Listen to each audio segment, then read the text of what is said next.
Ladies and gentlemen, members and friends, it's Matt Bailey, your branch director and ambassador for the Scotch Malt Whisky Society here in Australia, and it is time for our June virtual winter warmers. And I'm joined tonight with two very special guests, two society members of our team, of course, Alex Moores and Adam Ioannidis. I'm going to bring them both in, bring them into the stream. Welcome to you both. Matt. Hi, team. Hi, team. This is exciting. I don't think we've done a stream before. In fact, Adam, you were remarking this is your first stream with us formally. This is my first stream with you guys formally. Thanks for having me, Matt. Glad to be here. Of course. You know what? I mean, if for those who have looked at the Society website and gone to about meet the team, you'll see Adam's face on there. He's been with us now for about 6 months or just over, and he is our marketing assistant and looking after a lot of the sort of comms and marketing that you see at the moment at Society, and coordinating all those efforts, which has been fantastic. But we've never had you on a stream before. Alex is our long embattled Victorian State Manager who had to deal with 2 years of COVID, and then, of course, me coming in, sometimes steamrolling some of his opportunities. But this is a great opportunity to have you on the stream as well. Thank you. Love to be on streams. This is very familiar because this was the first 2 years of Vic State Ambassadorship was over the computer. Yes, but always good. Yeah, absolutely. We're in tonight for the Winter Warmers virtual tasting, and I'm just going to see who's coming up on our stream. Of course, good evening all from hello. Robert Akers over here. We've got Hi Team Indeed. We've got Jesse Morgan. We've got Rob saying, Morsey, you're fired. Okay, good. And we've got Facebook user saying, woo. Now, if it says Facebook user, that means that for some reason your Facebook permissions haven't allowed Restream to see your name or details. We don't use StreamYard anymore. We haven't used StreamYard for about 2 years, but we are fully on Restream these days. But so if you just let Restream see your permissions, otherwise you can stay as anonymous user, but just announce your name. That'd be always nice. And of course, one of our stream regulars, good to see you, Mark Teague.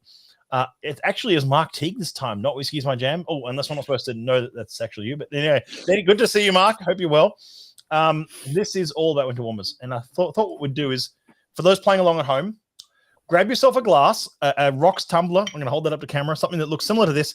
Let's hold our glasses up, lads. This is the only time that we're going to need this glass tonight. Get your glass and get a nice big ice cube in it if you can. If you've got a smaller ice cube, that also works, but I've gone with a big cube to lessen the dilution. And we're going to play around with a welcome cocktail, which is the whole point of this stream, was to actually taste a few whiskeys, but mix it up a bit and watch three guys that aren't very good at making cocktails make our own little home cocktail. Actually, Adam, I can't speak for you. You've got more bartending experience than both of us. So I'm not bad behind the bar.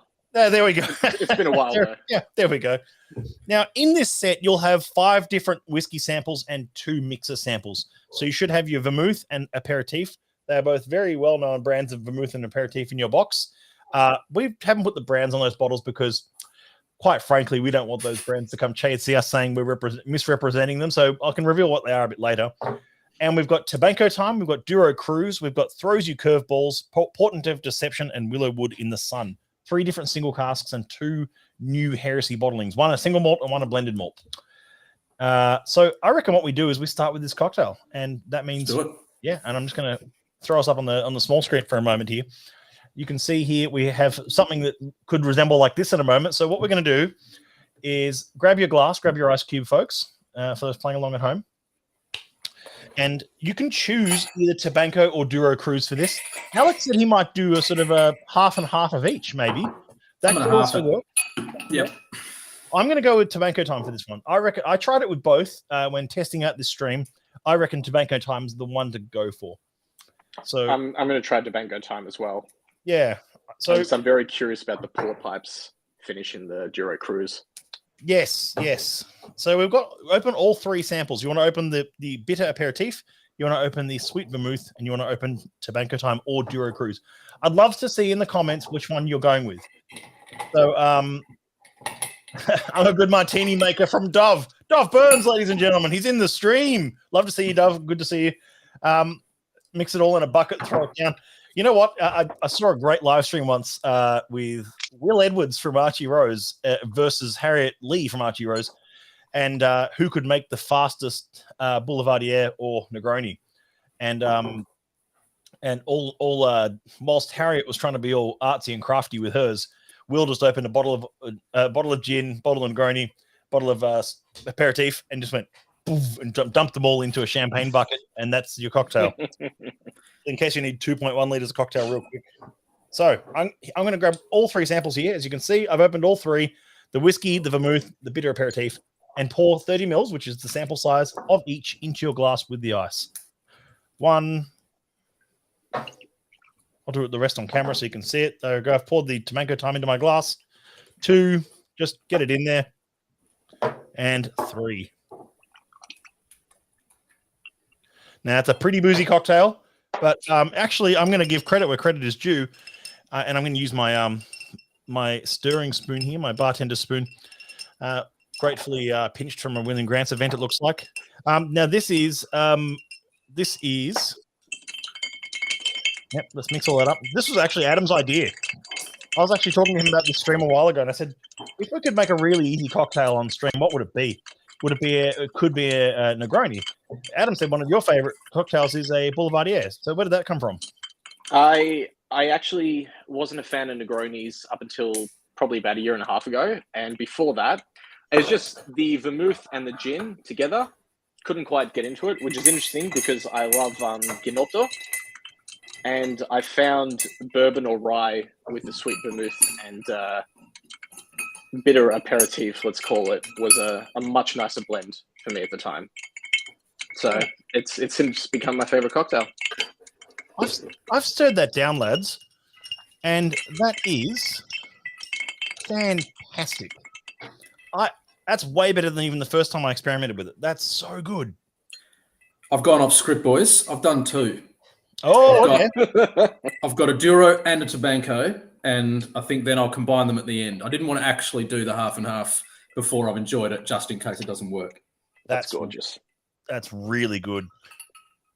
Got to say, the Tobanco is working really well. I had it neat previously, and it had that like quite spicy, sweet ting on the back, and I think that's sort of like almost like having a bitters component to it. How's the mouthfeel on that one though? It's so like viscous and oily. That's a chewy cocktail. That's a chewy pre-dinner cocktail. It stays with you. It's just gorgeous. That is dangerous. Now, question here from Jesse Morgan. Jesse asks, I'm managing to reconsider the old-fashioned as my number 1 cocktail. Look, it all depends what you're in the mood for, Jesse. It's actually one of those things where I love something like a Boulevardier or a Negroni as almost like an aperitif. Like it's a pre-dinner cocktail in many ways. It's that kind of it's got a nice, lovely sort of bitterness and fruit character, which sparks the appetite a bit. Any recommendation for aperitif and vermouth? Look, I can probably reveal which ones we used for this. For the bitter aperitif, we used probably the most well-known of them all. We used Campari. And for the sweet vermouth, we used Medeni. Medeni is by far my preferred vermouth in terms of sweet vermouths. Yes, you can get cheaper ones. You can get, but we're talking about society here. We've got to go some quality. So this is like we've gone with Medeni, which is make a great sweet and dry vermouth. There's quite a few vermouths out there, and they're not all made. They're not all created equal, I should say. And it's a vermouth is essentially an aromatized fortified wine. And it's flavored sometimes with botanicals, herbs, spices, and sometimes even a little bit of color. But yeah. Oh, that's fantastic. That's an amazing way to start a virtual tasting is with a bit of and I've gone with Tobanco time. You've done a bit of both there. You've gone with Tobanco as well, haven't you, Adam? I have. How's that holding up for you? Quite well.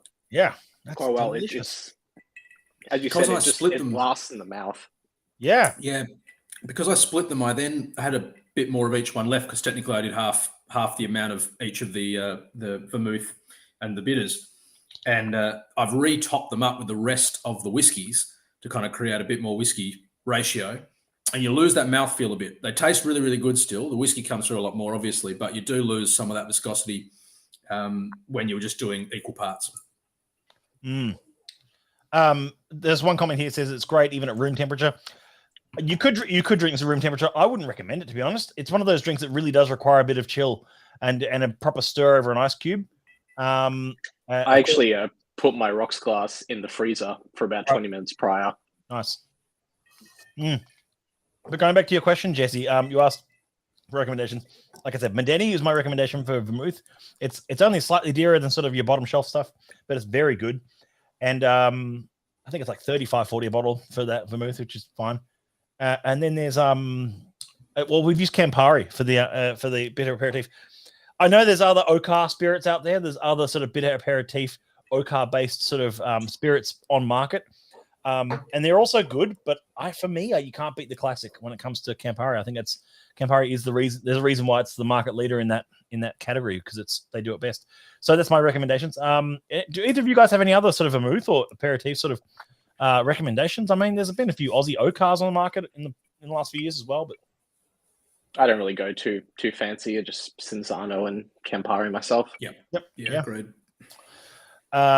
Tim Dolly has used a 9.196 with mine. Oh, okay. So you've gone with a proper single cask with your mixer. I think that's great. Like, do what you like. Is what I like to say. Mix it how you like it, as long as you think it has as long as you are passionate about trying out those flavors and seeing where it ends up. I think that's really cool. I agree. I've actually I've done the two and with the sort of effectively half or the equal parts, and then half the or double the amount of whiskey. And I reckon the Tabanco was best when it was equal parts, and then the Duro's gotten better since I topped it up. So effectively 2 parts Duro to 1 part each of the others, and that's like super good now. So, see, it's a lovely sort of almost aperitif sweetness to Tabanco time. It's a very rich sort of sherried, it's a very interestingly sherried whiskey. So I think it works well in that mixture. Great comment here, actually, because the society doesn't do any aperitif-based spirits or anything, but scarily people will have vermouth open for years in the cupboard. Goes off just like any fortified. That is true. If you do have a bottle of vermouth and you don't drink it very often, keep it in the fridge. Please, people, keep your vermouth in the fridge. Just put it on the shelf in the fridge. It's fine. If you keep it in the fridge, it'll last weeks and weeks and weeks, if not months. You're better smell when it's gone bad, though. It's just like smelling a bad wine. And some faces. Okay. So that's Tabanco time. I've just brought it up on screen so we can see it. That's the one that I've used to begin with. I know a lot of you also have, and that was one I recommended, but I said you can try it out with what you like. That is an upcoming blended malt whiskey from the Society. One of Ewan Campbell's experimentations. In this case, an 11-year-old blended malt from PX and also sherry quarter casks, hogsheads, and butts in Spanish and American oak. So a mixture of things being worked on there. There it is with some of the flavor profiles around it. Some of the flavor elements, I should say. And that was the other one that, in case you mixed it, that was a Duro Cruise, which we'll come back around to if we want to have a taste of that later. That's actually a small batch single malt. So it's technically, it's a heresy bottling, but it's not a blended malt. So blended malt meaning a combination of just single malt whiskeys going into it, no grain. But in this case, this is purely a single malt from one distillery, 100% malted barley spirit from one distillery that's a minimum of 10 years aged. But it was a mixture of casks. We actually got an opportunity, all three of us in this stream got an opportunity to taste through this selection of heresy history, as we like to say, at Melbourne Whiskey Room just last week. In fact, this day last week, which was just fantastic, including a bit of a sneaky sort of Bath Street exclusive at the end there. We're back doing events upstairs there. That one sold out in moments, and we're really excited to be back in this room. Oh, look at those! Look at that character. Oh, look at this clown. Oh, look at that! Look at the color on that one. Color on that one. So how are we all holding up with that? I'm going to take one sip. It's very good. I'm about to do my combine, and I'll report back. But I think equal parts Tabanco's best. Yeah.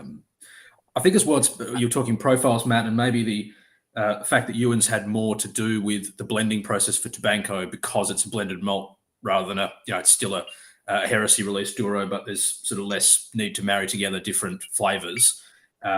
And there's a lot of wood, I think, comes out of Tabanco. I think both of those things it's a bit more complex already, and it's a bit more like oaky. I reckon that stands up to the equal parts, whereas sort of Duro needs a bit of a boost, and a double dose of it in a Boulevardier, I think, goes a long way. Yeah. I mean, different spirits will react different ways in how they react in a cocktail, how they react in a glass. But yeah, that's exciting. I like that. But it's a good way to sort of us segue as well into some of the single casks that we're going to be trying tonight. But the reason why we wanted to make a cocktail with you all live on stream as well is also because it's a really good opportunity for us to show the versatility of these heresy bottlings. Not everything we create at the society is meant to be drunk neat out of a tulip whiskey glass or a whiskey nosing glass. Most of it is. But I know members who enjoy our gins, and we did a gin and tonic day in Melbourne a few months back. And I know many who like to mix in even the rums that we get. But in this case, yes, you can mix a whiskey and it can produce fantastic results. And that versatility of the spirit is meant to be enjoyed, especially for something like a heresy bottling. It's a fun release. It's not a serious sort of whiskey. It's not one that has to, I don't know how you guys, actually, I'd love to ask this question of you guys. If you have one of those whiskeys that's like some 20-year-old single cask, that's quite rare and it's an unusual code and unusual flavor profile and all that kind of stuff. I'm never going to mix that in with anything. If anything, I might add a few drops of water when I'm enjoying it, but I'm not going to mix it down with anything. Do you guys ever find that you're going to play around with that even further, or is it just not even in the wheelhouse for you? Yeah, no, for me, absolutely. And I think it's sort of I'm a big fan of adding water. I sort of think I've had this discussion with a lot of members. I add water to everything, even just to try it. If it's, sort of one of the casks, like an older cask that you should be a bit more careful with water, I always just wait till I've got just enough left that if I do destroy it, it doesn't matter too much, but I'll always do it to see what happens. So big fan of that with all casks, but I wouldn't go beyond that with anything that's sort of a little bit unique in any way, or even just anything that sort of I think is going to be excellent as a single malt. I wouldn't mix anything that might be a little bit one note, or maybe something that might be a little bit sort of stringent because maybe the youth in it just hasn't kind of wafted off quite enough for me. Then I would definitely use that in things like cocktails or consider dilution in some way. Right. Adam, how about yourself? Probably roughly the same as Alex. I feel like everything we know tells us not to do so. But if I had a whole bottle, I'd be tempted. Maybe something like mixing it with an old fashioned, which doesn't have, vermouth and Campari aperitifs can be quite overpowering at sometimes. So something like an old fashioned would be a good opportunity to sort of see what those flavors can do for older whiskies, but rare circumstances, And I think it's almost like it's an assumption we make, and we as society members, we're sort of more inclined to do so, that all whiskey is made for just drinking out of a bottle in its form. But obviously a lot of whiskey is not like that. So unless you're buying sort of specially selected society casks, if you're just grabbing a bottle of whiskey off the shelf, it's not necessarily the case that the maker of that whiskey or the master blenders even designed that for just sitting there analytical drinking whiskey.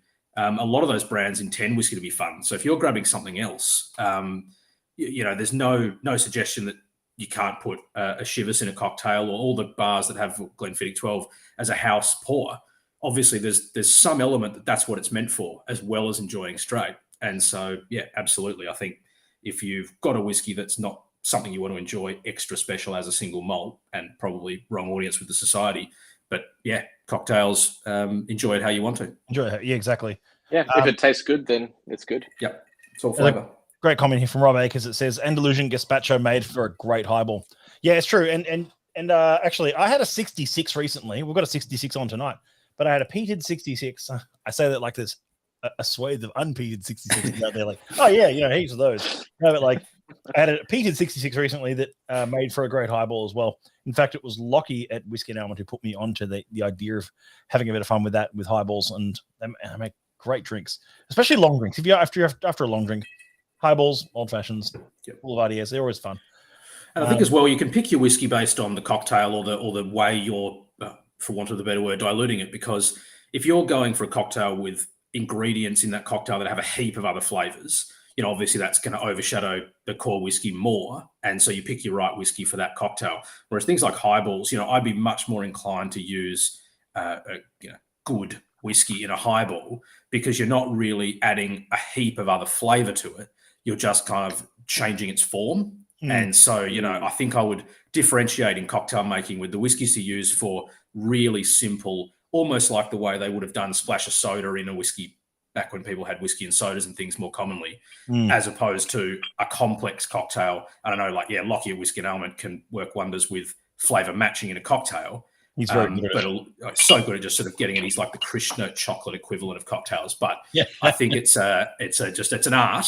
And so if you're worried about diluting out the flavor of the whiskey with the cocktail ingredients, then, choose your whiskey on that basis. Yeah. Another great comment from Jesse Morgan that says, if you're tired of Facebook forgetting your name on here, you can join us on the Crimson streams of YouTube, which is a great segue for me to say, did you know the Society has a great YouTube channel? Wow. In fact, you should definitely. I didn't. Did you know that we have a great YouTube channel? I didn't know that. No. Please tell me more. Well, I mean, this is in fact what I would encourage you to do is go to SMWS Australia on YouTube and hit the subscribe and bell button so you can actually see all the great video content that we create for members, including this live stream, but of course all the other videos like cask previews and upcoming releases and upcoming events and all those kind of stuff that we'd like to do. Is this where Adam and I have to do this? Are we going to put up all this? If I just do this real quick, Adam, if you got a sign to spin around. Yeah, Photoshop us doing this later, pointing to a subscribe. We'll do it in post. We'll do it in post. In post. Flavor update. I've done my half and half mix, and it is great. Yeah. It really works. So if anyone at home's got used Tobacco Time or Duro for the cocktail to start in full equal parts of all of it, just went in like Matt and Adam, and you've got the other one left, I would put some in when you're sort of ready to finish it, just in case you don't like it like I do, but get it to, a couple more sips at least, and then think about what's left and go equal parts with your remaining heresy, because I think it works. Yeah. Someone's written I wish here, I'd done that, actually. the dirty martinis on a yacht would go well in a highball, I think. And of course, some great feedback from what we just said. SMWSYT is GOAT. Matthew knows what's up. Proculio says it's the place to be. Absolutely. But Mirko says, joined late. What's the cocktail recipe? We recommend, as Alex was just sort of saying, picking out one of the heresy bottlings. I went with Tobacco Time. The overall consensus was that Tobacco is the better of the two for mixing.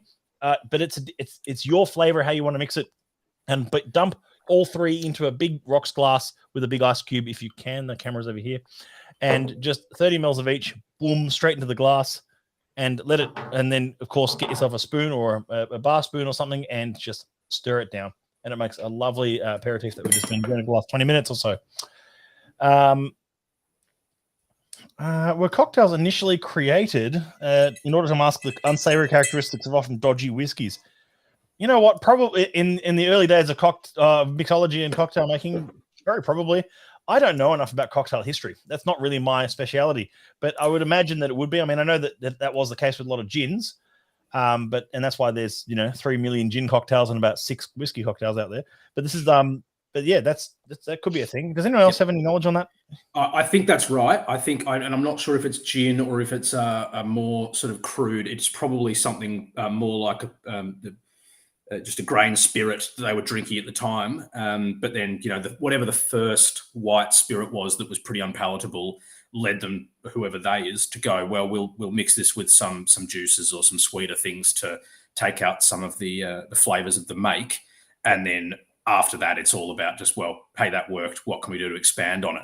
And I think a lot of that, Jesse, is because early makes, like new makes, when the education on where to cut a run weren't as good, were actually quite toxic. So it was a combination of, if you took all the heads, which now obviously we don't, and getting methanol into your new make, it was a combination of making it taste palatable, but also actually watering down the new make enough that you didn't get really sick from drinking it.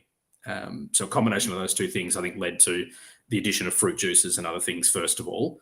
And then, when we're talking probably 1500s, whatever back then. And then from there, it developed into, hey, this is actually a good thing. Why don't we run with it? A bit like the first time whiskey was put in oak casks and people went, well, that worked. Why don't we play around with this? Isn't that just the story of the most happiest accident ever? Working out that transporting whiskey, when international trade started to become a thing around the world. And it's like, oh, what if we transport this new make to other countries and they can drink it there and we can sell it to other countries? How do we get it to those other countries? We'll put it in these oak vessels. We'll put it in these oak casks that previously have always been used to carry animal parts or blood or meat. And it's like, yeah, okay, what happens to the spirit on the other end?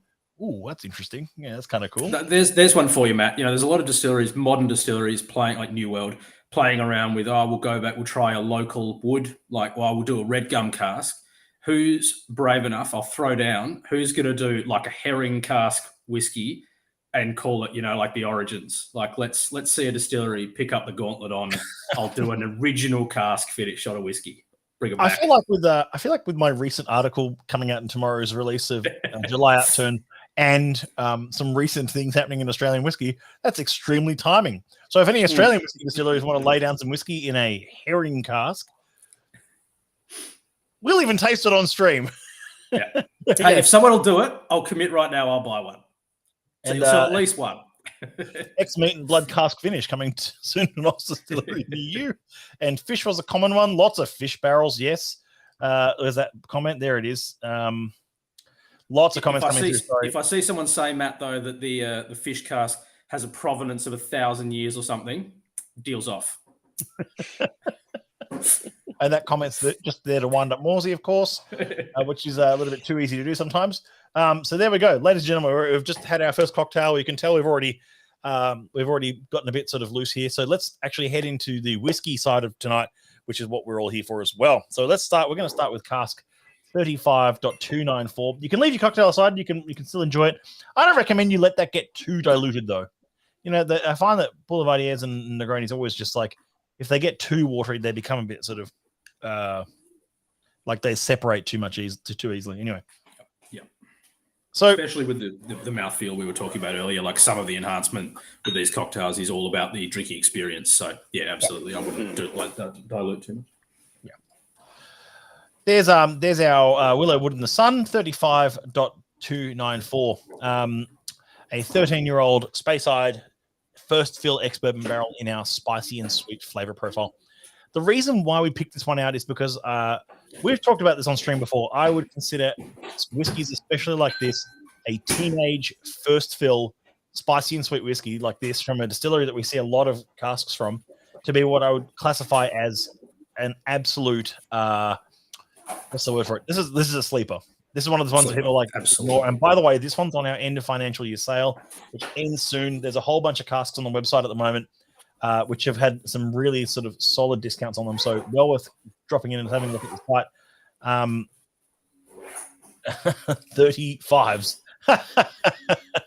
Yeah. Send Rob 30 Aucantoshans, please. Yeah, no, this is exactly what I mean. Punctuation lesson. This is one of these whiskeys where it's 30 bottles of 5 dot something. There you go. Too bad. Yes, and Jesse, thank you not for swigging, glugging, and knocking back, which is our old mantra on the backs of the bottles. But drink it before it dilutes. Well, I'm talking about the cocktail, of course, but the we don't recommend swigging, glugging, or knocking back for single cask whiskey. This is what I would call I think it's safe to call this a bit of a sleeper because they go a bit under the radar. We've had a lot of 35s. It's like, but this one's a little bit older than some of the ones we've just had recently. And a natural and superbly elegant example of this fine, elegant distillate. Natural sweetness mixes with soft citrus fruits, flowers, and cereals. This is what I would call a typically fantastic, clean and delicious Speyside whiskey. Yeah, honeyed and vanilla syrup on dessert. It's fantastic. But the citrus is definitely there, which cuts through it. Really nice. There's our stills. There's some of the wild casks that we sometimes see through the society and elsewhere of what they work on. And there's one of their warehouses, one of their dunnage warehouses, only racked 2-3 high, dirt floor, traditional maturation of some of the casks there. This is I've talked about Distillery 35 more times than I've had hot dinners. It's an absolute favorite of mine because of the diversity and interesting cask profiles that we've had over the years at the society, from Rechars to Muscatel to Chenin Blanc to Sherry to Bourbon, and it performs in all of them. I've often said, apropos the article, and people can get carried away with casks, but I've often referred to 35 as a canvas spirit. It's the starting point. It's nice in itself, sure, but once natural qualities, because the cereal's all there in this. Drinking it, the palate's like a bowl of cereal. But then you introduce a cask, even if it's just an ex-bourbon cask. In some ways, that's often better. Just enhances the cereal quality of that spirit and really brings it out. I'd almost argue that 35s work best in bourbon casks, almost 90% of the time. They're very balanced and they're very enjoyable. Yeah.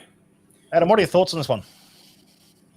Getting cinnamon scrolls on the nose, and I love it, honestly.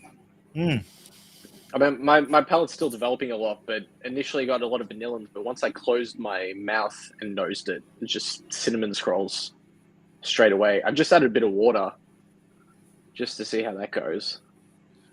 There's a great question from Rob. I think he's trying to pull me up on something here. What makes 35 such a versatile spirit? It's not so much a versatile spirit, sorry, Rob. It's a versatile end result. We've the versatility and variety, I should say, as well, in the casks that we've seen of mature whiskey. Everything from 7-year-old Chenin Blancs to 47-year-old second fill bourbon to 33-year-old toasted oak. I mean, the diversity of age and cask type across this distillery works really well. And I've said this before as well. You know how some distilleries excel at younger ages. It's like some distillates work really well young. Their natural bell curve point is a slightly younger age. And then some distilleries are around the other end, where the natural bell curve point is right at the other end, and the oldest expressions from that distillery are the best.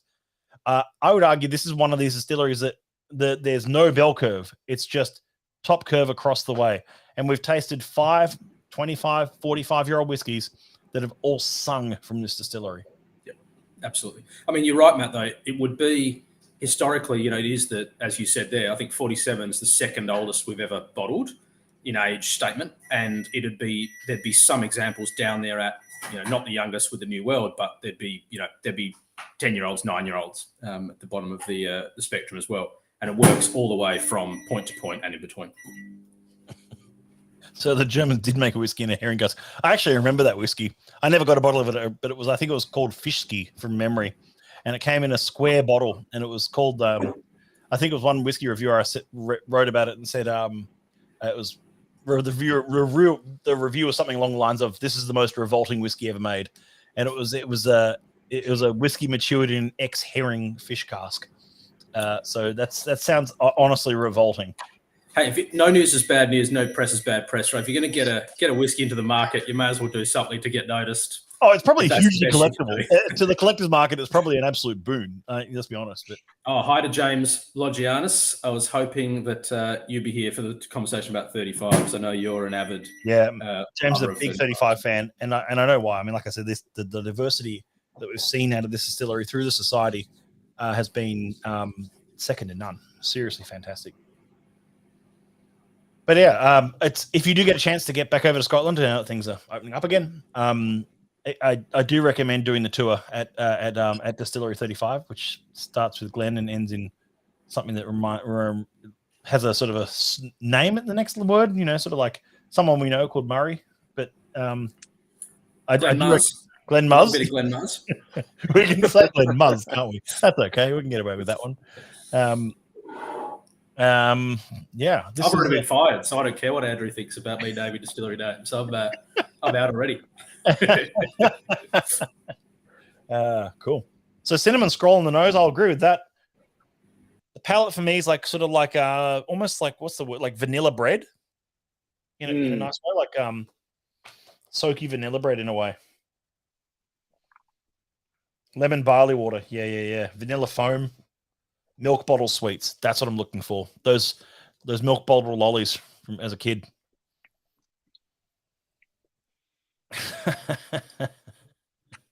Yeah. Callum Murray. Callum Murray? We all know which distillery it is. But we're going to call it Distillery 35 because that's how we roll at the SMWS. That's a lovely sample. So I hope you've all enjoyed that one. How are you guys holding up on that? Do you want to stick on that one for a little bit longer? I reckon I might even see how that goes. I sort of poured half and I finished that half, but I've re-poured the other half. I reckon I'll let it breathe because often with some of the younger, specially refilled, but I mean, this is first fill, but just anything that's bourbon cask, I love to see what oxidization does because I think with everything opening up is as valuable as water. And so I reckon that will actually, it's got a little touch of the young astringent spirit on it, which I quite like. Obviously, it's 60% plus. I reckon that will benefit with a bit of time in the glass. Not very long, but I'll sit on mine for a little while. Yep, agreed. Whilst we're sitting on that, and we're going to move on to the next whiskey, this is something we're going to go on to. I'll bring it up on screen. I'll just cycle back through our 35 pictures. We're going to go to 140.4, Throws You Curveballs. This one's not available to purchase tonight. This is, however, in July outturn, which is going on the preview. The preview of this is going on. You'll be able to read more about it tomorrow, of course, in tomorrow's outturn, week before outturn email. But this is something that I was really excited to put into this virtual for a few reasons. It's an absolute ball breaker. It's something really different. It does throw you curveballs. It's one of those whiskeys that you're going to go. I think a lot of members are going to either love it or hate it. Adam and I only tasted it for the first time just yesterday. Yeah, God. First time I'm having it. Yeah, and it's.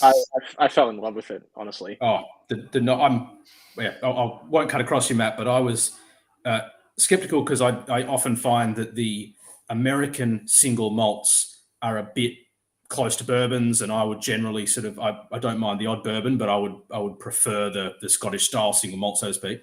And but the nose on this is fantastic. The nose is just fantastic. So it's a new European oak barrique.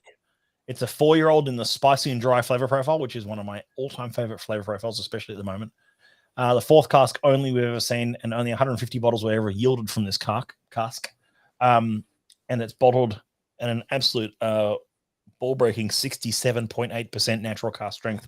But I'm just going to let those playing along at home know this.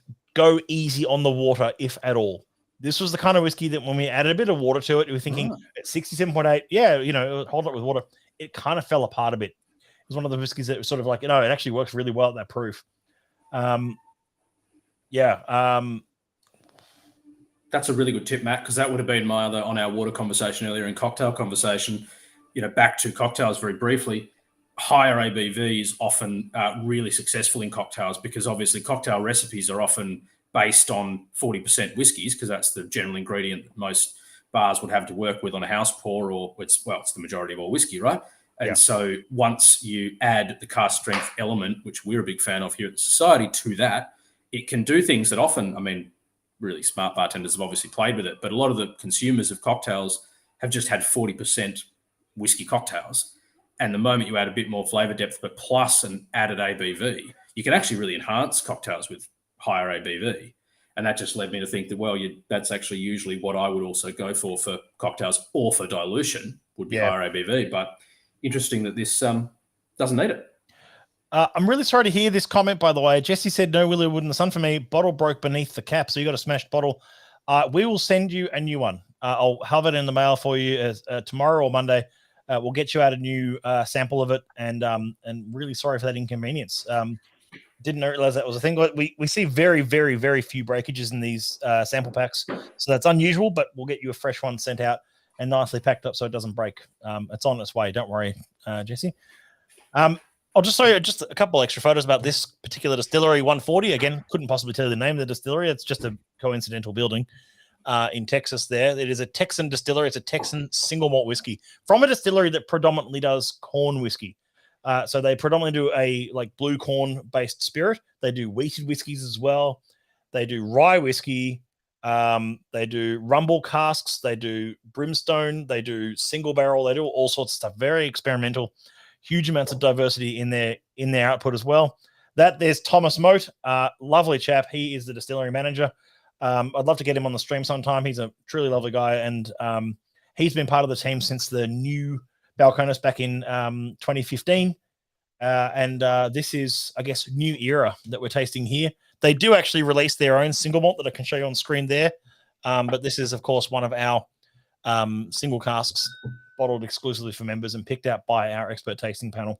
And there is a photo. There it is, a photo on the bar at Whiskey and Helmet where it is open now and available by the dram until it lasts, which I think won't last long. It's Yes, I thank you for that call out there. Whiskey's my jam. I did say the distillery in this case. Please forgive me. You were just reading the T-shirt. You were just reading the T-shirt. Yeah, he had a T-shirt on that had a word on it. I'm just seeing what they're very passionate about balconies. That's all it is. Yeah, they're an outdoor decking company that makes a bit of spirit. Give me a break. Proper industrial is one note here. I'd love to see more tasting notes coming through from people tasting along with us tonight. And Tim Dolly says nutmeg. Yeah, I was going to say, I think that's about this one, and I agree, Tim. Yeah, a really weird and out there tasting note, but on the nose, I thought of, especially after it's had time to breathe, sort of like a very sweet vanilla aftershave on like a velvet couch. Wow. It's very specific and a bit society like. Bit personal to you, Adam, for the aftershave. That comes to mind. I agree about the vanilla. I get. I'm not sure if the curveballs is a reference to. I get like a slight, not a really intense, but a slight version of that sort of opening of a new packet of tennis balls on first approach to the nose. There was a society cast called New Balls Please, and it's sort of that concept of just that fresh.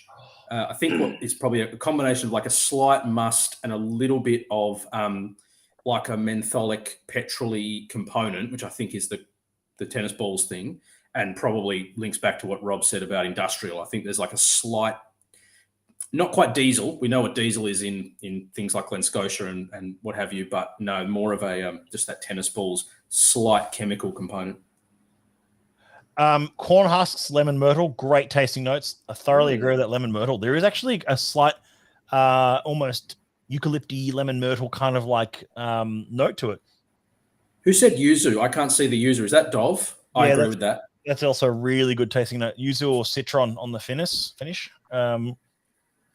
And Jesse says, yes, thank you, Matt. You're very welcome. I'm very fortunate given the stories I've heard of full-size bottles shattering. You know what? Actually, I don't know how many stories you've heard of that. Maybe from other bottlers or other places, maybe. But I can safely say I think we've never had a smashed bottle on arrival to remember. Not that I know of. I mean, if we have, we've replaced it straight away. But it's been very, very, very rare. Sample bottles do smash sometimes because they're little and they're fragile and they bang around and they're very thin glass bottles. But our society bottles they're made of absolute granite. I'm convinced. I've dropped them on concrete floors and they've lasted before. Dove Burns was citron yuzu, lemon pepper spice on a margarita for me. The most citrus I've ever had from American whiskey. Even Dove's earlier comment, sweet and then sucks the saliva out of your mouth. That's scarily accurate, actually. And Robert Akers says, I get more Vauxhall than Citron. I actually get a hint of Renault and maybe just a whiff of Peugeot as well in this one. It's Lagonda. It's always Lagonda. Always Lagonda. Yes, well played Pip Hill's reference there. Good for those playing alone at home. That is a Pip. If you're watching it, I know you watch all of these. That's for you. Pip, we know you're watching. It's okay. And never from SMWS. That's right. Yeah, I don't know of any breakages. The previous packaging were those poly packs, those white poly packs, which were absolutely bulletproof. Our new packaging, I feel, might not be as bulletproof, but I'm still being proven wrong on that because again, we've been using the new packaging now for about 8 months, and no breakages, none. I mean, absolutely none. It's fully recyclable cardboard packaging. I know, and it's not a very sexy thing to talk about or exciting, really, but it's like talking about packaging. But honestly, those cardboard packages are so much better for the environment and carry your whiskey across Australia just as well as the other stuff did. Mate, if you buy a couple of bottles from Society, sorry, Adam, I was going to say, if you buy a couple of bottles from Society, then you are very thankful for the cardboard, because putting the polystyrene into your bins each month was a nightmare. Now it's a much improved situation. I'll be honest with you. We used to send all the monthly outturns to Whiskey and Almond in all the poly packs back in the day, and they'd get 10 poly packs rock up for the November outturn. It's like, we don't have space in the bin for these. Where are these going to go? So yeah. I was going to say renewability is definitely sexy, Matt, and our new packages they look the part and they definitely play the part. They're fantastic. New packaging is great, says Mike Leyland. Mike, it's good to see you. I hope you are, mate. Been a while. And of course, Matt, one of our bottles made it all the way to the UK without breakages. Yes, you sent a bottle to your friend Anne, didn't you, from Australia, which is great in the packaging, which is great. So, and death to the polystyrene. Yes, I'll agree with that. It is all about sustainability for us. In many ways, it is. It's like polystyrene is just terrible for the environment. So we're pushing sort of 7-8 months now, maybe a bit longer, 9 months of the new cardboard packaging, and we love it. It's dearer than the polypacks, but they're better. And they're and it's just one of those things that means a lot to us to get that right and to make sure that it's recyclable. Small price to pay. Yeah, small price. It is. Yeah. If Paul HB is still on the stream, I saw earlier when we were talking about the cocktails that I think he did a half and half like I did. Paul was at our event on last Thursday at Whiskey and Almond, and we had some lively conversation around the Heresy releases. Paul, drop in the comments what your favourite was, whether it was Douro or Tabanco in your cocktail. Oh, good. He's still here. So let me know, Matt. I'd love to see which one you preferred. I'm still just nosing that, by the way. I haven't actually had a sip yet. Have you guys tasted it yet? Absolutely. Okay. Yeah, it's very good. It doesn't drink like 67 plus, but 0.8. That's my main observation. That's what I I remarked that yesterday actually at Whiskey and Almond. It doesn't feel like it's ABV. No, and the team at Whiskey and Almond, a couple of them tried adding a bit of water to it and it fell apart, which does happen with proof this high sometimes. But it's like, it worked at that proof, so it was bottled at that proof kind of thing. It's like, it is natural cask strength, but it works really well. Comes back to a point that I always I like to sort of dispel the thing where people sort of talk about, oh, well, if it's, you can do this by the maths, by the numbers. If it's XABV, then you can add water. If it's below this, you'd never add water. If it's below 43, it's already diluted, chill filtered. You'd never play with it. Yeah. And I think it just goes to show, as with all these things, every bottle product, every batch is unique. You can have a very, very high ABV whiskey that doesn't drink hot, so to speak, and you can have a 40% whiskey that drinks very, very hot. Because what's actually happening when you drink these whiskeys is it's the interplay and the balance of the liquid. So if you create an imbalanced, not well-constructed drink that's 40%, it will taste very, very hot with alcohol because you aren't hiding that with flavor or complementing that with flavor. And equally, you can have a very, very in this case, well-managed cask as opposed to well-done blend, but both apply, where just the balance of it hides the alcohol. And so you wouldn't say it drinks hot, but you can absolutely appreciate that the alcohol's in there. It's the flavor's coming off on the alcohol, and alcohol carries more flavor, but just the balance of this particular cask at that age is pretty impressive. It's a good point, and we've said this before. You just said it. You literally just said it. Then it's like some whiskeys that are 40% and they taste hot, and they taste 43% and they taste like, well, that's a bit hot. That's a bit sort of like astringent.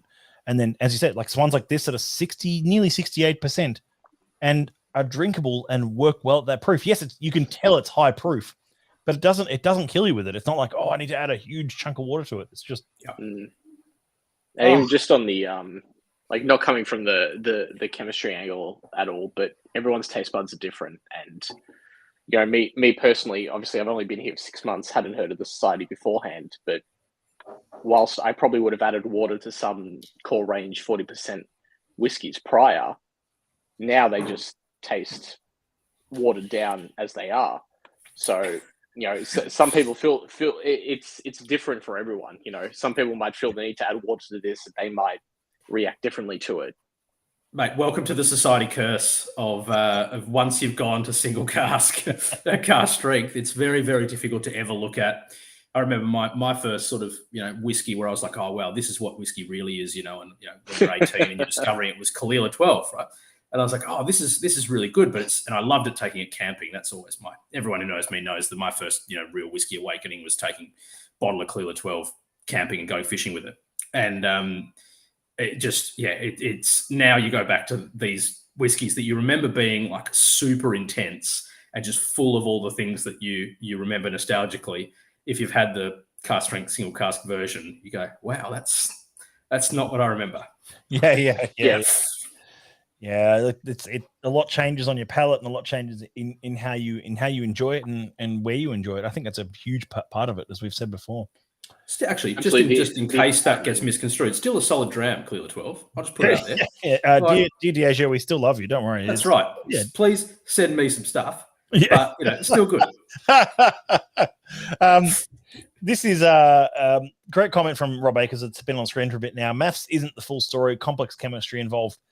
Rob, you're a scientist. You know this. It's exactly that. It's the fact that it's the alchemy of distillation, which is widely misunderstood by even many distillers that understand how there's so many aspects that go into the production of a whiskey, from the grain to the water to the yeast to the cask to the people at a time, to the temperatures of this and the wash of this and the run of this and the time in this play a huge role of every single cask. And I think as I've said before, the ongoing development of a trained and continually being trained expert tasting panel is a huge part of identifying that and working on that with the society. And that's one of the reasons, that's one of the things that I'm most passionate about at society these days. If I'm just to wax lyrical about that for a second, is just how much development and time and effort and training goes into the tasting panel and to our releases.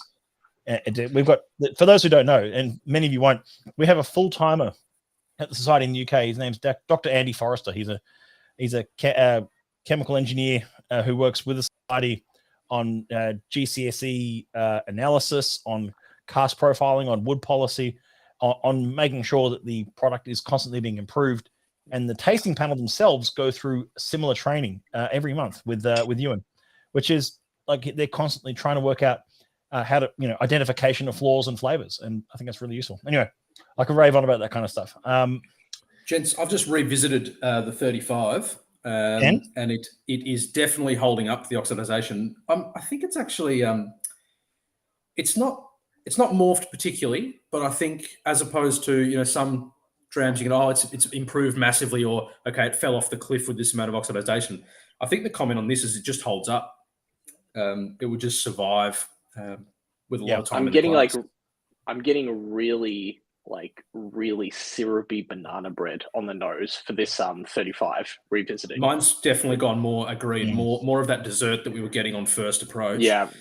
And the vanilla's still definitely there. I haven't tasted it again, but I'm imagining the cereal will be a lot more intense. Couple of comments to chew through here. Our puppy gets very excited with SMWS packs. She rips the paper wraps to shreds. Ian Clark, you know what? Add an accidental side benefit of these paper packs. And another great comment here from Jesse, who asks, what are the thoughts on rye being the master whiskey for cocktails? It's true. It usually is for many ryes and for many cocktails. The sheer reason is rye has such a heavy spice, black pepper note that can actually cut through. So when you have these lovely Scotch whiskies that are often so soft and nuanced and complex, that as soon as you mix them with anything, that you mix them with any sort of mixer, they just fall apart. And it's like if you're trying to mix a really, really lovely light French wine with something, it's like the wine just gets washed out. So it's the same with a great Scotch whiskey. It falls apart because there's so much nuance and complexity in that whiskey. It's organoleptically so complex that any sort of mixers just drown it out, because the mixers are often bitter aperitifs or things like that, and other spirits. Whereas rye is that black pepper. Rye is a giant black pepper that is beautiful. I love rye whiskey. I rarely drink rye on its own. I do sometimes, but it's usually great mixed, and that's the good thing about rye. I think that's absolutely spot on, Matt, because I think as well, Paul commented, thanks for answering me, Paul. And I think we all agreed, Tabanco seemed to be the winner for that Bouvardier. And I think that did have a lot more spice, and in certainly not saying it was anything like a rye, but the qualities you were just talking about came through a lot more in that than the Douro Cruz. And I think that did lend itself much more to the cocktail. If you're still on Tim Dolly, the 9.196 you did with your cocktail, to Matt's point, I'd be really curious to see whether how that went, because from memory, 196 was just a straight up refill bourbon 9. Of a kind of teenage years distillery 9. So that would be of the type that Matt's sort of referring to, I would have expected that to fall apart a bit, or all the really complex nuances of that whiskey to just not really be relevant in a cocktail sense. But if it was delicious, let us know. Absolutely. Wow. I also agree with Tim Dolly's comment there. Funky raisins in the glass of the 140. empty glass. Jesse Morgan, paper wraps are amazing for lighting fires these winter nights. Well, it is the winter warmers cocktail and whiskey dram night. So I'm glad you're joining us. I'm hoping you've got a fire going. I don't think it's quite cold enough for a fire here, but I mean, it could be. It's almost sort of fire weather tonight, but we've had some bloody cold nights. So, it is good. They're good for kindling. Why not? Well, it's one of the milder nights tonight in Melbourne. Yeah, it's mild, I guess. Yeah. We've just been tasting through cask 140.4 if you've just joined in or you're just keeping up. The pictures up in frame there for our Winter Warmers virtual tasting tonight. And I thank you all for tuning in and following along with us. There's the bottle as it exists at Whiskey and Ailment. Throws you curveballs. And it says on the front label, even without the full tasting notes, which are in your menus in your tasting pack, but it says, we took a twisty ride through a citrus vortex with dark and sticky sweet things providing the baseline and backing vocals. That's kind of fun. That's a fun front tasting. I like that one. But not many bottles were yielded out of that. 150 bottles worldwide for that, and that one's available in July Outturn, which is a week from tomorrow. And available for preview tomorrow. Available for preview. Well, it's actually on the bar tonight. It's on the bar as of last night at Whiskey and Ailment, but it's available to have a read of in Outturn. You can preview it in Outturn this tomorrow, I should say, and or at the bar at Whiskey and Ailment. There's actually lots of great things at the bar at the moment from this Outturn, which is upcoming. Another one there, which is 30.120, which was an absolute team favorite. A 24. That was incredible. Incredible. Deep, rich, and dried fruits whiskey. 30.120. It's an XPX 24-year-old single cask from a renowned Speyside distillery, still held up at 59.2%. Seriously, one of the maybe top five this year, if easily top five this year for me. I think I had one of my most unique nosing notes for that one, which was the inside of an airplane cabin. Right. Inside of an airplane. That was, if I have to be uncompromisingly honest about it, that was one of my tasting notes. No, that's good. Nice. I like what you did there. Yeah, well played. I'm also curious about who you've been sitting next to on your play journeys, Adam, which I feel like in some cases would be Matt Bailey, except that I know that he probably flies. He must fly separate to you, right? No. There it is again. There it is. No comment. No comment. No comment. But when we're on business trips, perhaps sits apart from me. What a wind-up. This feels like the biggest wind-up ever. Adam and I engineered this. Adam suggested a cocktail tasting so that we could all be on it, and I could do this with you. Okay, well played. That was good. Can I just say, coming back to this 35 on like empty glass on the nose, it reminds me of like a sort of chamomile palm olive hand soap. Right. Which is incredible. Like, it's one of my favorite smells. This 35 has transformed so much on the nose. It's fantastic when they do that, absolutely. And I think that's back to the canvas spirit, sort of versatile spirit comment Matt and I made. When you've got a whiskey like that, they are, I think, more likely to do that in the glass because the spirit base has allowed whatever has happened with maturation plus the cask to take effect. And so there is so many layers to it because of that. And yeah, you allow a bit of oxidization and then, yeah, you get an entirely different drink, half an hour later. Matt, on that 30 as well, just very quickly, the 30 that's the upcoming, I think it's just a very, I've been doing some posts, some people have sent me some lovely feedback about to do with sort of effectively the sleeper cask is what I'm talking about, so the underappreciated casks. And I think 30 is in that category because it's, in terms of the comment versatility, you can see some very, very young, punchy 30s that are really, really good. You see some much older 30s, like that one, and then plus that are in there in an entirely different way, very, very good. And I think that's another example of, it's not quite the sort of 35 of canvas spirit, but Ewan gets it right, the panel get it right with picking the 30s, because my preference is generally for this end of the 30s. And then other people that we know and probably are watching this feed have a strong preference for the sort of 7 to 9-year-old intense 30s, which we've seen. On that point, Alex, do you remember 30.105 dolly mixtures in a washback? Oh, yes.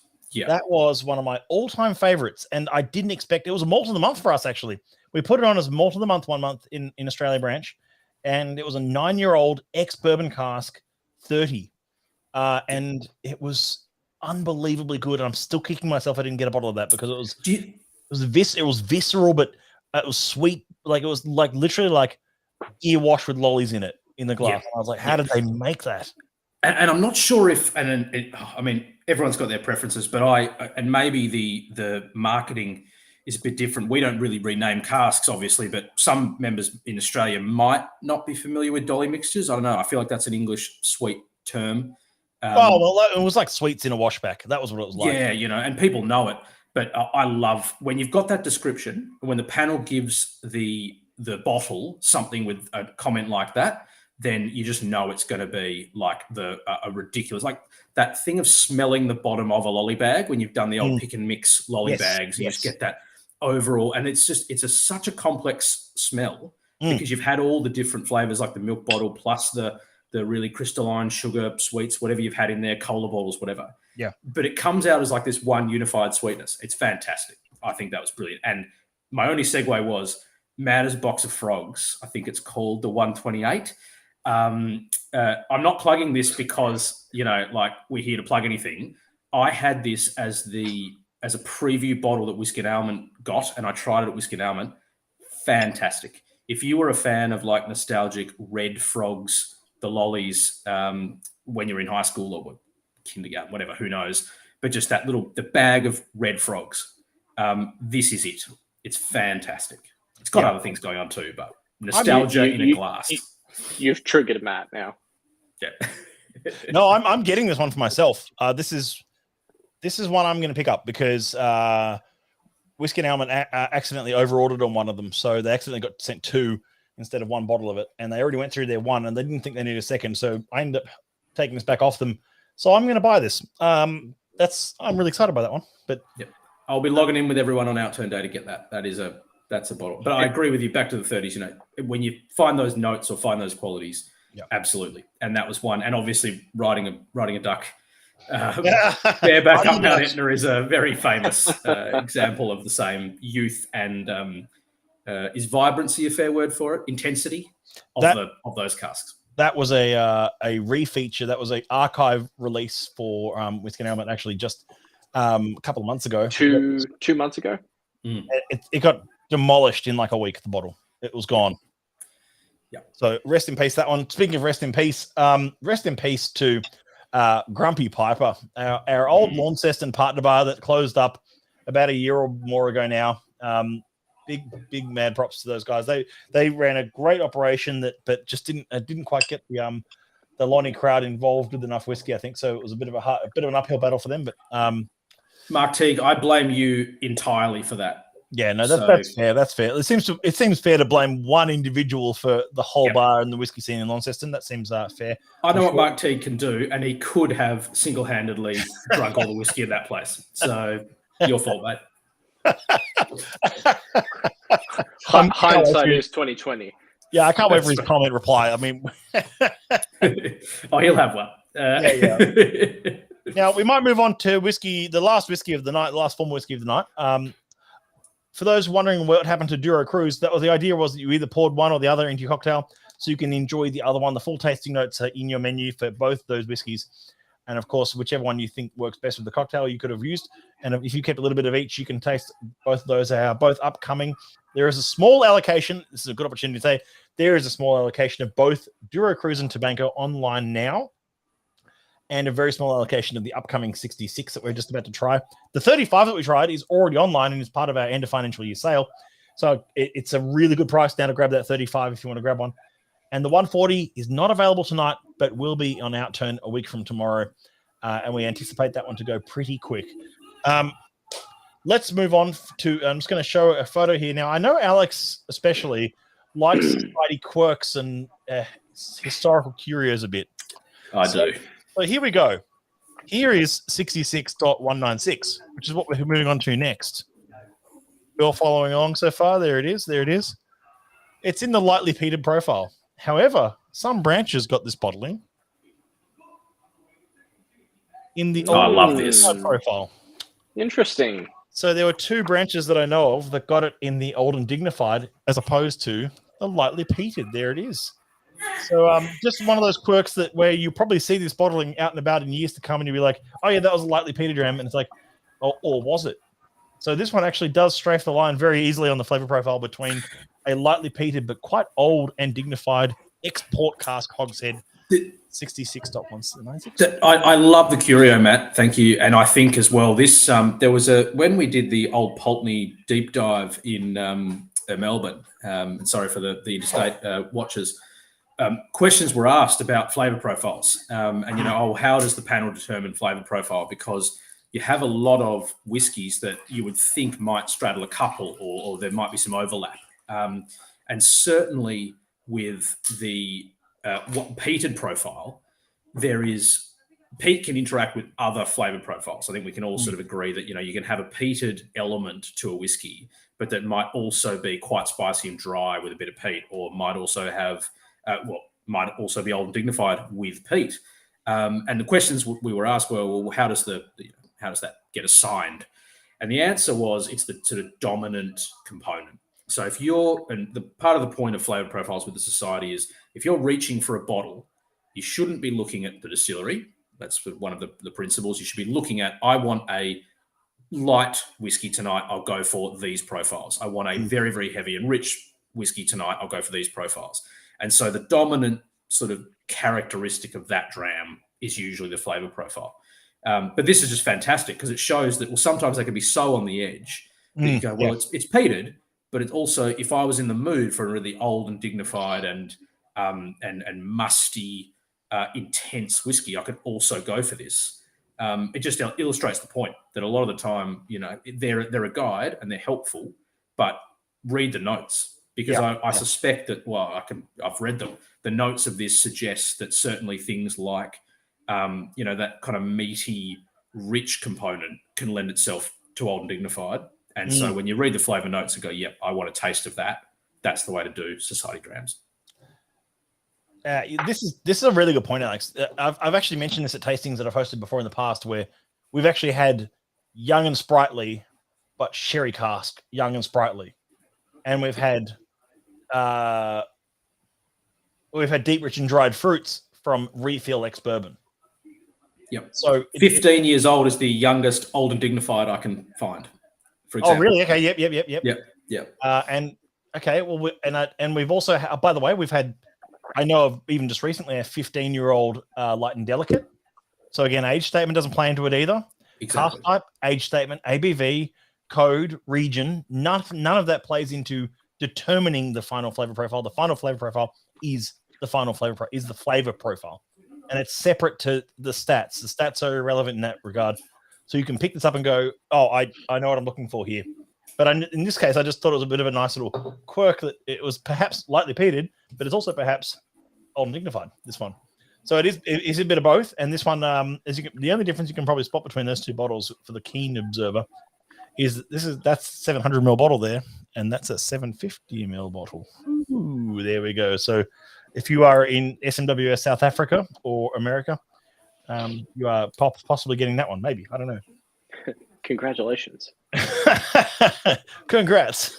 But I'm nosing this just now, and I'm actually, it's fantastic. It's unbelievably good, and people sleep on these kind of whiskeys for some reason, because it's not. If this was a 23-year-old Isla whiskey for $350, you could snap your fingers and it'd be gone. Yep. But because it's not Isla peat, it's often a little bit overlooked, and this is unbelievable. It's a stunning nose. I can't get over the nose on it. Even the tasting notes on the back say a stunning nose.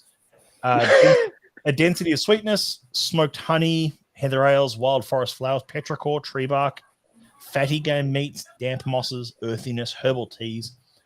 There's so much going on in the nose. This one. I think as well, Matt, that like you're spotting. Sometimes with these, I can smell it. I don't even have to put it to my nose. It's coming off the glass. I'm holding the glass like away from me to talk, and it's coming off. It's fantastic. I think Highland peat and Scottish peat, Isla peat are often sort of conflated a little bit. People sort of say, "Oh, Scottish peat," and the distinction's being made already between, okay, well, we've got peats that aren't Scottish peats. People are kind of getting their head around that. But even within Scotland, the Ardmore I'm calling it. Andrew, if you're watching, find me.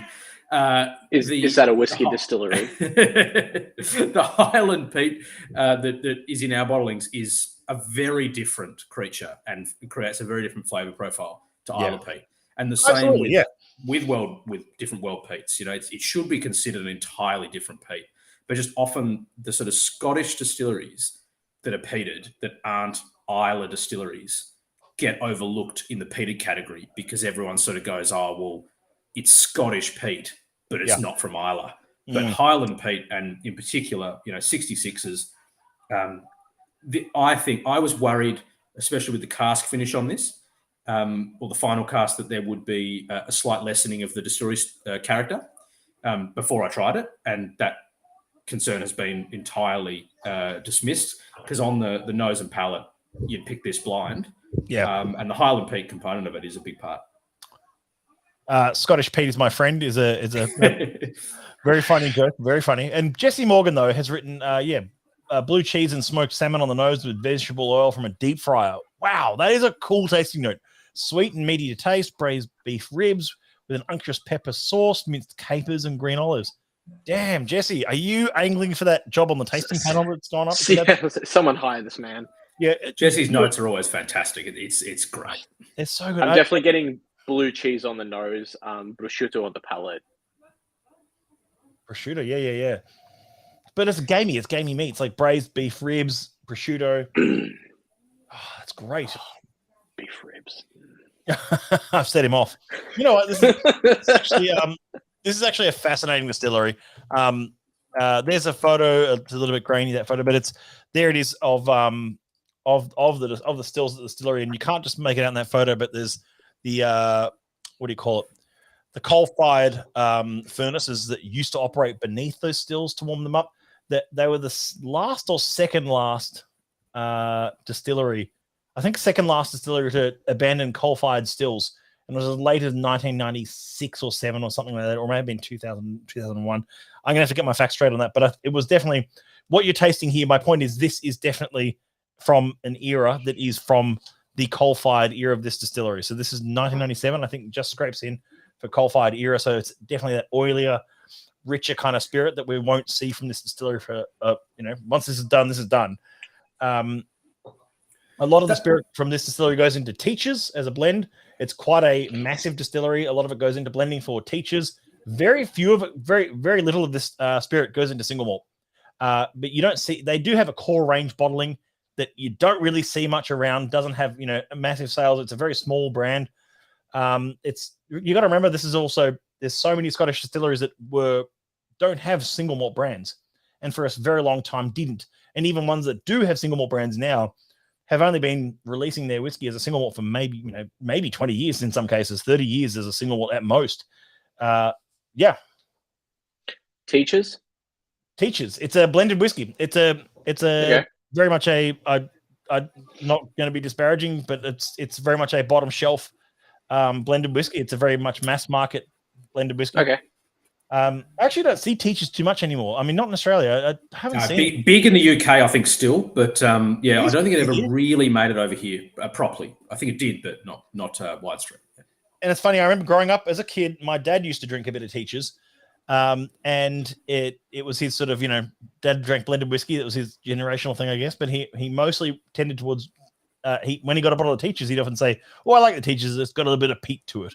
So even he could spot, there's a bit of peat in it, which is what this distillery is renowned for. Maybe before my time. and this is it's a very heavy sort of distillate. It's got that sort of mid palate weight to all their spirit. Downward facing line arms as well at this distillery, and one of my favorite things was when they removed the coal fired aspect of the stills and went to coil, like steam coil. They couldn't work out. They took the distillery engineers, I think it was like 8 or 9 months full time, to try and work out how to get the distillate to taste as close as possible to what it used to taste like when it was coal fired.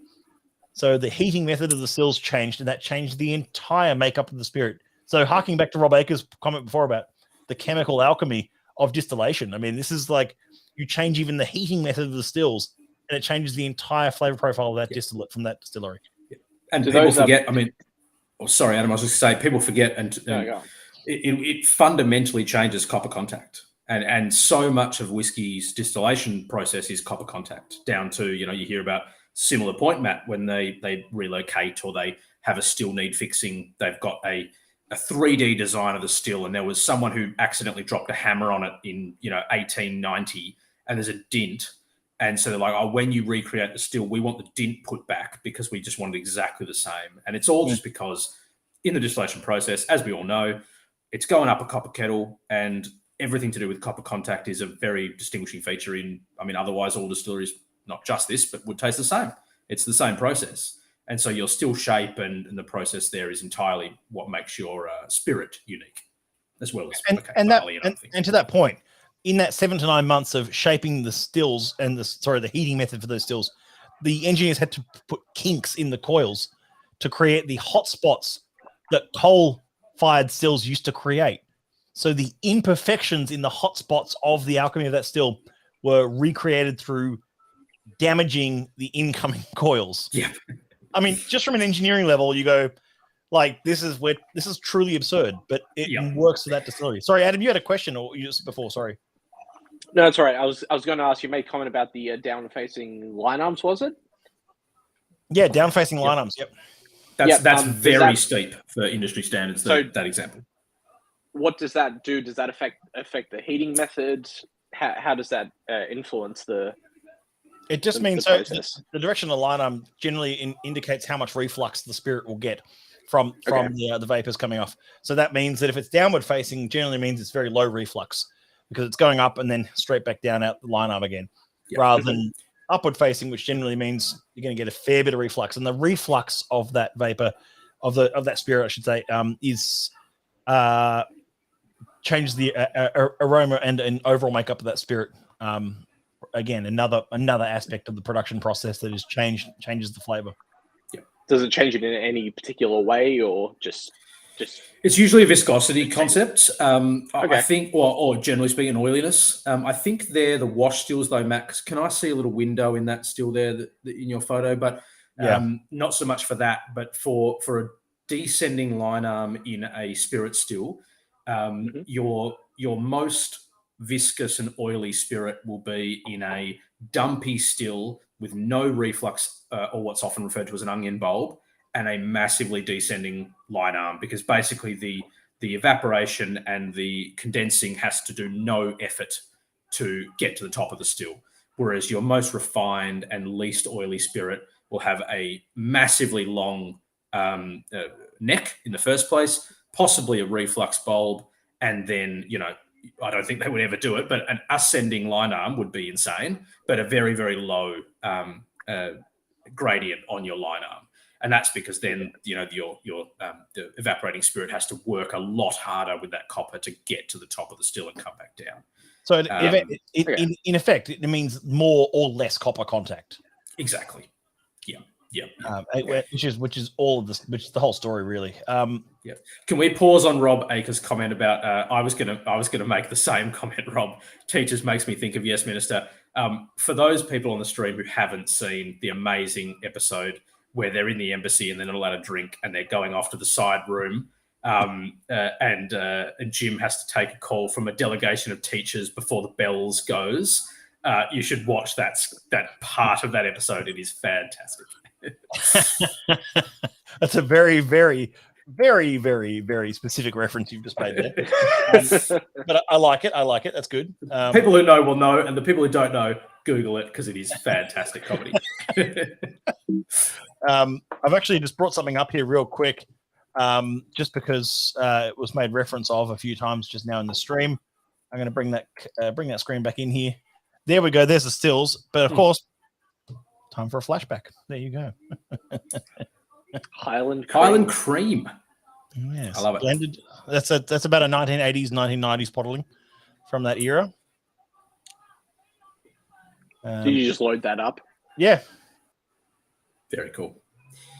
It's an interesting feature, isn't it, of the sort of the modern whiskey drinker about blends versus single malts. And as you say, Matt, like knowing what goes into blends actually changes your view of them. I think a lot of people think of, okay, Johnny Walker Red, like that's its own product. Or, Johnny Walker Green may be the best example of that. Oh, that's just a Johnny Walker product. But then once you know that in Johnny Walker Green's example, there's only sort of historically 4 malts in it, and some of them are our favorite go-to malts, makes you think about blends very, very differently. And once you know that the majority of X blend is this distillery, which I love with the society and I love with independent bottlers, but I don't really know about otherwise because it doesn't have a single malt expression. No. Makes you realize 2 things. 1, blends have a place and can be very, very good. And 2, the importance of independent bottlers and groups like the Society for showcasing a single malt version of a lot of distilleries. Because a lot of the time they do just end up they're the core of a blend. They serve a very important purpose, and otherwise they'd be missed. Distillery 35, where we started with on the single malts tonight, on the single casks, I should say, is the integral part of a blend called label number 5. Label 5? Label number 5? Label 5, I think. Yeah. Label 5. You can tell I've bought a lot of bottles of it. I know the name really well. But it's an integral part of that blend. It's the main component of that blend. And some distilleries are and have been for some time. In fact, in the case of Distillery 66, it was, I think, even the Teacher's brand even preceded the distillery. And it was they sort of built a distillery to maintain supply for that blended Scotch, which is incredible. And that's something that's you see more and more of that sort of that era. But amazing. That is a truly phenomenal peated whiskey. It's very lightly peated for those who like their sort of more nuanced peats. I think definitely lightly peated category rather than old and dignified. Yeah, but it's very light on the peat, but it works really well. It's very nuanced. It's very the port, and you know what? I've talked about this before ad nauseum, but the port cask in this case, the extra maturation in the second fill port hogshead, I think it is. Yep. Second fill port hogshead doesn't overwhelm the spirit. Yep. The spirit is still shining. You still get that oily, viscous Highland character, but you're not getting it's not like, oh, it's a port cask. Let's throw it into port cask for 6 years into a first fill. It's like, no. Second fill port cask, it just rounds that out. It almost gives it a polish. You can taste the sweetness, but it doesn't overpower at all. No. That's it. And when you get into again, I know there's we're nerding out a little bit, but when you get into where flavors lie, sometimes adding a sweet element like a sherry cask or a port cask to a peated whiskey is very valuable, because peat, generally that sickly sweet component of fortifieds and peat, play in the same area of your palate. And often you find, a really rich sherry cask or a peated cask are all at the back palate. And when you can find one that marries really well, it can enhance both. I mean, you can overshadow a lot if you do. I mean, obviously heavily peat something or heavily sherry something will drown out a lot. But if you get the balance right in a whiskey that's fundamentally peated with a touch of that sweetness to emphasize it, it's like when you start to get into the realm of, salted caramel works. We all know why. It's like sweet and peat, sweet and sort of that savory umami concept work together. You just got to get the balance right. Yeah. There it is, by the way, folks. We put a very small number of them online just tonight, just to if anyone wants to grab a bottle of the of that 66 who is in the virtual tasting with us tonight. This might be your opportunity to grab one, because there's it's like I said, this mid-90s distillate from this distillery. We're not going to see much more of this, and I think it's really exciting to have that level of complexity in a whiskey, especially something with that where the peat just carries and the sweetness is on top with a bit of port cask influence. It's just lovely, truly fantastic peated whiskey. You know what? That actually rounds us out for now. On the formal part of this evening's tasting, we've tasted through some cracking whiskeys tonight. A very diverse lineup tonight. We've got our 2 new Heresy releases, a small portion of which are available tonight online, and of course 3 different single casks that are all available, except 140 that will be available on Friday week, along with July Outturn, which is going on viewing for tomorrow. I'm still stuck in June because we're in June, so I keep saying June Outturn. It's July Outturn. You can preview tomorrow on the website, of course. Lads, thank you so much for joining in tonight for another cracking monthly virtual. A big shout out to Andrew Durbidge, who couldn't join us tonight, has a prior commitment, but he'll be back soon, of course. And thank you to all of you members who have tuned in, grabbed the tasting pack, jumped along the ride, and tasted a few tasty goodies with us. I also want to do a special shout out for one of our members who is traveling at the moment and took his tasting pack in his luggage. And the luggage got lost today, and so unfortunately he's quite pissed off. Would be the right wording, that he wasn't able to join in with us tonight. So Mark, I'm really sorry to hear that happened to you, but them's the break sometimes with luggage at the moment traveling around. I've rung Alan Joyce, but he's not picking up my call. Yeah, sure. I think he's got some stuff on. Apparently, I think he's busy. Yeah. Thanks to Tim, James, Rob, everyone, Jesse, everyone who's showing up tonight, throwing some comments in. Really appreciate it. This is what the society is all about. It's about flavor-led experiences with members and enjoying them in person, virtually, around Australia and, of course, around the world. With things opening up again, I really hope you all make the trek out to the vaults. I hope you get a chance to get to the spiritual home of the society and also put Glasgow on your list. Bath Street is incredible. It's the best society venue, and you've got to check it out. But in the meantime, really appreciate you all tuning in. Like I said, again, of course, Alex, Adam, thank you so much. Thank You're you. very welcome. I'm glad to be here when you started at Edinburgh Glasgow Turf War. That's very. I'm glad to be here for history being made. Yeah, I just dropped that in, and then I dropped the mic as I say that. Got to start the Edinburgh Glasgow Turf War. It's like Sydney versus Melbourne, but just with more knives and knuckle dusters. Absolute pleasure, mate. Great feed, and good idea, Adam, for the cocktails. I think often, tasting start with welcome drams. Perfect. Yeah. Well, thanks for having me, Matt. Alex, it's great fun. We will catch you all soon, of course. July outturn is a bit more of a traditional one. It's a bit more sort of a let's deep dive, nerd out with some distillery goodies and new things coming along. And then August, boom. You know what? We had a phone call today about August Virtual, and let's just say, I know from experience, it's one of our member favorites. We've done it twice before, this one, and the feedback has been overwhelmingly positive. That's my only teaser for now. And then, of course, the rest of the year coming up, we've got our 20th anniversary, we've got Gathering, we've got Festive Month, we've got lots of things coming up for the society for the second half of this year, which Adam, I, and Alex and Susie and the team have all been working on. So lots to go through, of course. Drop into Whiskey and Almond in Melbourne, drop into Captain's Balcony in Sydney. That's where you can taste the full out turn on the bar, and I will catch you all soon. Slanja. Slanja. Slanja.